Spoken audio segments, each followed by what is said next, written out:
ETF index mutual funds నేర్చుకుని stock మార్కెట్లో రాణించాలనుకుంటున్నారా? వెంటనే ఈ నెంబర్కి కాల్ చేయండి.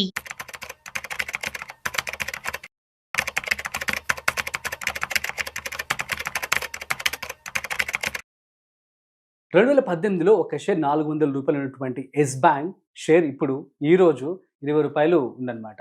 సో అసలు యెస్ బ్యాంక్ మళ్ళీ బౌన్స్ బ్యాక్ అవుతుందా?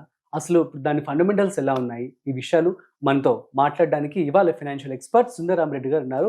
వారి మాటల్లో మరింత సమాచారం అడిగి తెలుసుకుందాం. హాయ్ సార్, నమస్తే. నమస్తే. సో యెస్ బ్యాంక్ మళ్ళీ బౌన్స్ బ్యాక్ అవుతుందా అంటే ఏమంటారు? థింగ్స్ బాగా ఇంప్రూవ్ అవుతున్నాయండి. రీసెంట్ గా ప్రమోటర్ కూడా చేంజ్ అవుతున్నారు. అంటే జపనీస్ లో బిగ్గెస్ట్ ఫైనాన్షియల్ ఇన్స్టిట్యూషన్ వాళ్ళు దాంట్లో స్టేక్ తీసుకున్నారు.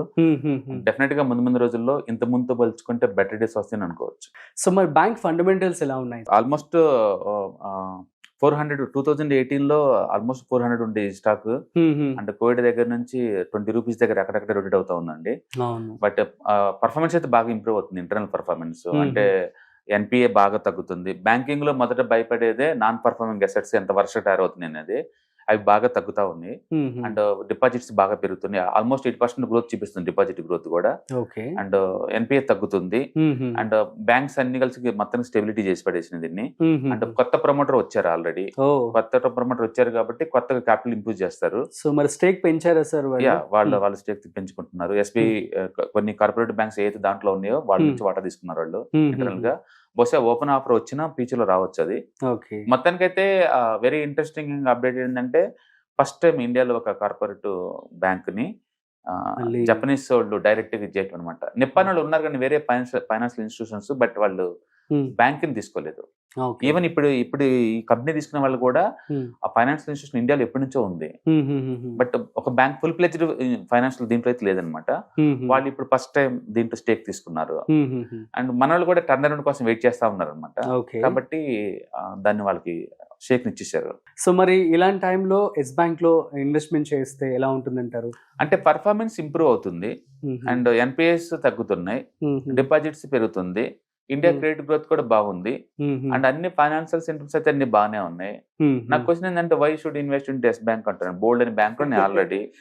హెచ్డిఎఫ్సి ఉంది, ఐసిఐసిఐ బ్యాంక్ ఉంది, ఎస్బీఐ ఉంది, బోల్డ్ అని ఉన్నాయి.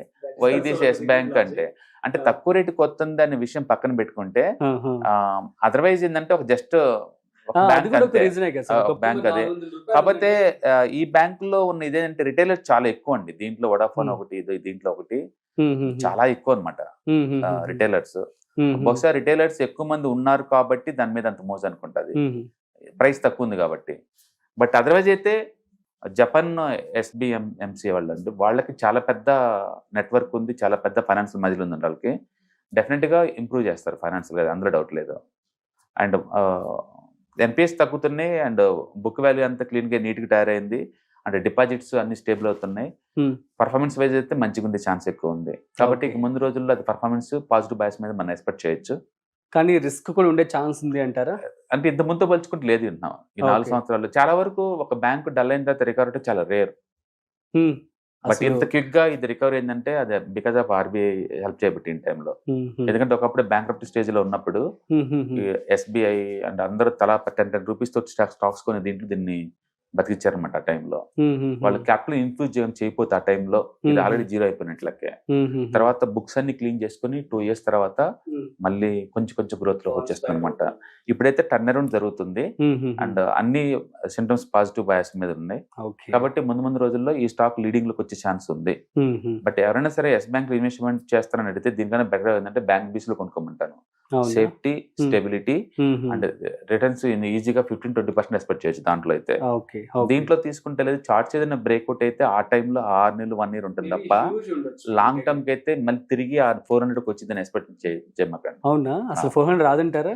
ఏదైనా సరే ఒక చార్ట్ బ్రేక్ డౌన్ అయిన తర్వాత ఆ టైప్ రికవరీ రావడం అనేది హైలీ ఇంపాసిబుల్. అంటే లేదా యూనిక్నెస్ ఉంటే తప్ప. బిజినెస్ లో ఏంటంటే బ్రేక్ డౌన్ అవ్వటం, ఫిక్స్ చేసుకుని ముందు పోవటం అనేది కామనే. బట్ అన్నిట్లో కుదరదు అది. ఎగ్జాంపుల్ పవర్ సెక్టార్స్ ఉన్నాయి అనుకోండి, అది లిటరల్లీ జీరోకి ట్రావెల్ చేసినాయి మొత్తం. అవునవును. బట్ ఇప్పుడు హ్యూజ్ డిమాండ్ వచ్చేసి మొత్తం రివైవ్ అవుతున్నాయి అన్ని. అది జేపీ పవర్ కావచ్చు, లేకపోతే టాటా పవర్ కావచ్చు, లేకపోతే రిలయన్స్ పవర్ కావచ్చు, ఇవన్నీ కూడా టర్న్ అరౌండ్ జరుగుతున్నాయి. అండ్ లాట్ ఆఫ్ ఇంప్రూవ్మెంట్ ఉంది వాటిలో. కాబట్టి హ్యూజ్ గ్రోత్ ఉంది వాటిలో, ఇండస్ట్రీ డిమాండ్ ఉంది కాబట్టి. బట్ బ్యాంకింగ్ సంబంధించి బోల్డ్ అని ఉన్నాయి ఇక్కడ. అది ఒక సెక్టార్ లో వచ్చిన ఇష్యూ కాదు, ఒక బ్యాంక్ లో వచ్చిన టెంపరీ ఇష్యూ. అది ఫిక్స్ చేసుకుని ముందుకు పోతుంది అంతే. కాబట్టి ఇది మల్టీ బ్యాగర్ అవుతుంది అంటే ఐ డోంట్ థింక్ సో. కానీ ఇంతటితో పోల్చుకుంటే బెటర్, 4 years బ్యాక్ తో పోల్చుకుంటే బెటర్ పొజిషన్ లో ఉంది, బెటర్ ఫైనాన్షియల్ మజిల్ తో ఉంది, అండ్ కొత్త ప్రమోటర్ తో చాలా స్ట్రాంగ్ గా ఉంది. ఒకసారి ఆ బ్యాంక్ గురించి ఏమన్నా 2 నిమిషాలు మీరు చెప్తారా సార్? అసలు ఆ టైంలో వీళ్ళు ఇచ్చిన లోన్స్ అన్ని కూడా ఎన్పీ గా మారిపోయినాయి అండి. అప్పుడు కపూర్ ఉండేవాళ్ళు, వాళ్ళు డైమండ్స్ ఇవి ఎప్పుడు నా వాట అమ్ముకుని చెప్పాడు, మొత్తం వాట అంతా అమ్మేసుకుంటూ వెళ్ళిపోయారు ప్రమోటర్స్. అంటే వీళ్ళు ఎక్కడైతే ఇన్వెస్ట్ చేశారో ఆ కంపెనీస్ అన్ని ఇంటర్వ్యూ పే చేయలేకపోయినాయి. తర్వాత అవి ఆక్షన్ కి వెళ్ళి వాటి నుంచి డబ్బు రికవర్ కావడం చాలా టైం పట్టింది అనమాట. అట్లా కొలాప్స్ అయిపోయింది. One of the best bank అప్పట్లో ఇది. బట్ అన్ఫార్చునేట్లీ ఇంత స్పీడ్ గా వచ్చింది. యాక్చువల్ దీన్ని నెక్స్ట్ హెచ్డిఎఫ్సి అన్నారు. అవును, అసలు రిటర్న్స్ కూడా ఎక్కువ చాలా ఎక్కువ రిటర్న్స్. బట్ అన్ఫార్చునేట్లీ అంతే స్పీడ్ తోటి లాస్ట్ ప్రమోటర్ జైల్లో గడిపారంటే ఊహించుకోండి. ఇంకా అంటే దాని మీనింగ్ ఏంటంటే ప్రమోటర్ ఎథికల్ గా ఇంటిగ్రిటీ లేకపోతే ప్రతి చోట జరిగేది ఇక్కడ కూడా జరిగింది అనమాట. అట్లా స్ట్రక్ అయ్యారు. బట్ ఇప్పుడు వచ్చే ప్రమోటర్ చాలా స్ట్రాంగ్, జపనీస్ ప్రమోటర్ చాలా స్ట్రాంగ్. మరి ఇప్పుడు రీటైల్ ఇన్వెస్టర్స్ కి ఛాన్స్ ఉంది అంటారా? నేను అదే అంటుంది, మీరు ఏదైనా ఇన్వెస్ట్మెంట్ చేస్తే ఇయర్లీ యావరేజ్ ఎక్స్పెక్టేషన్ ఒక 15 అలా పెట్టుకుంటే వర్కౌట్ అవుద్దేమో గానీ, ఇంత ముందులాగా మళ్ళీ 400 పోద్దని ఉద్దేశంతో మాత్రం ఏ స్టాక్ కొనవద్దు అంటారు. ఎక్స్పెక్టేషన్ 400 తోటి ఇమీడియట్ గా పోద్దని కొనమాకండి. దాని బదులు బ్యాంక్ బీస్ లో ఇన్వెస్ట్ చేసుకోవడం వల్ల ఇయర్లీ యావరేజ్ మీద రిస్క్ లేకుండా అంటుంది, రిస్క్ లేకుండా 20 తెచ్చుకోవచ్చు. నేను ఎప్పుడైనా స్టాక్స్ లేదు ఫండమెంటల్ సౌండ్ ఉండి ప్యాటర్న్ బ్రేక్అవుట్ అయితే తీసుకోమంటాను. ప్యాటర్న్ టార్గెట్ ఎంత వస్తే అంత క్లోజ్ చేసి నిలిపోమంటాను.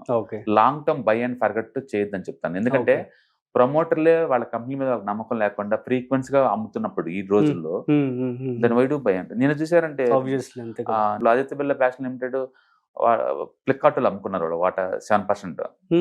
అండ్ ఆల్కమ్ లో వాళ్ళు ప్రమోటర్ అమ్మారు. టాటా టెక్నాలజీస్ లో ఇన్వెస్టర్ బయటకు వెళ్తున్నారు. అంటే పెద్ద పెద్ద ఇన్వెస్టర్స్ లాంగ్ టర్మ్ ఉండనప్పుడు రిటైలర్స్ ఎందుకు ఉండాలి అంటున్నారు కంపెనీ లాంగ్ టర్మ్. అందుకని లాంగ్ టర్మ్ అని స్టిక్ అవ్వకుండా టార్గెట్ వచ్చి రీచ్ అయినప్పుడు క్లోజ్ చేసుకుని దాన్ని మూవ్ అవటం బెటర్. బట్ ఫండమెంటల్ అయితే డెఫినెట్ గా ఇంప్రూవ్ అవుతున్నాయి అండి. ఎస్ బ్యాంక్ ఇంత ముందుతో పోల్చుకుంటే బెటర్ పొజిషన్ లో ఉంది ఇప్పుడు. అంటే కొత్త ప్రమోటర్ తో ఇంకా స్ట్రాంగ్ గా ఉంది. కానీ మల్టీ బ్యాగర్ లాగా పాత టార్గెట్లు అయితే రీచ్ అవ్వవు. అది గుర్తుపెట్టుకుని తీసుకోండి. Super sir, thank you so much.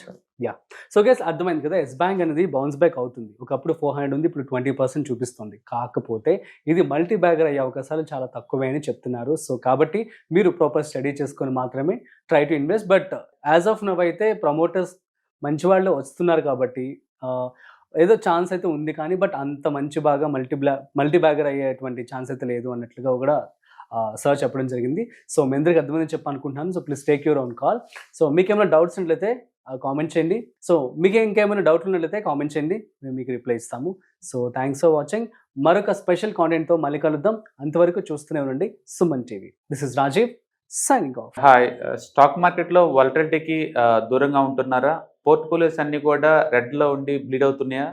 అంటే స్టాక్ మార్కెట్ లో ఉండి సస్టైనబిలిటీ ఉన్న బిజినెస్ మోడల్ లాగా, లేదా స్టాక్ మార్కెట్ లాంగ్ టర్మ్ లో మంచి వెల్త్ క్రియేట్ చేసుకునే లాగా ప్లానింగ్స్ ఏమైనా ఉన్నాయా? అయితే అలాంటి వాళ్ళ కోసం ఈ ప్రోగ్రామ్ అండి. ETFs, index funds and mutual funds. మా స్టాక్ మార్కెట్ లో ఉండి కూడా సెక్యూర్ వేలో మనీ మేక్ చేసుకునే పద్ధతి ఏదైనా ఉందంటే రిటైలర్స్ కి ఈ మూడే అనమాట.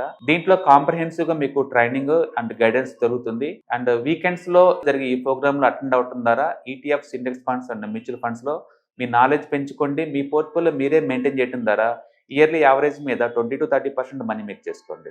All the best. Thank you.